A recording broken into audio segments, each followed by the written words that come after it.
Dr. Nikkei Natson says when she came across a Google listing for a breeder specializing in Maltipoos, it was hard to resist the cute-looking puppies. So I wanted, just wanted another animal to love on, to dress up, to put bows in their hair. Not once did she think the listing could be a scam. If it's on Google, you would think it'll be, it's legit because you gotta pay. You pay money to be on, to be on Google. The Natsons communicated with the so-called breeder over email and texts and agreed to meet at an address in Dallas. They sent a $750 deposit through Zelle, but when they got to the meeting point, something felt off. When we got to the location, we was looking. I was like, "Oh, this don't look right." So so we turned up and down. We said, "Really, this is a hotel?" So they sent us to a hotel. They immediately got on the phone.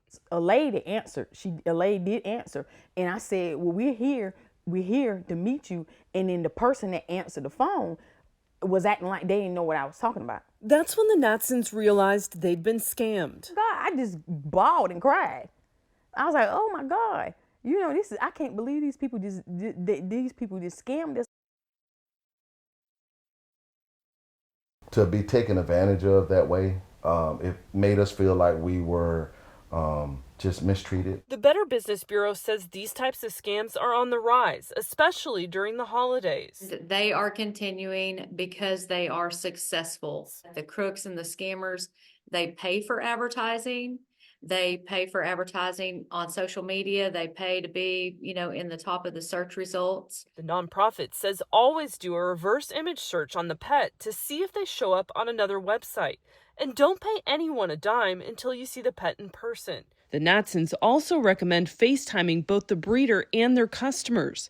You can report any scam to the BBB and, of course, police, but getting your money back can be tough. A lot of these scams are perpetrated from, outside the United States, so there's not a whole lot that can be done. The Natsons hope all this information gets across to anyone in the market for a new pet.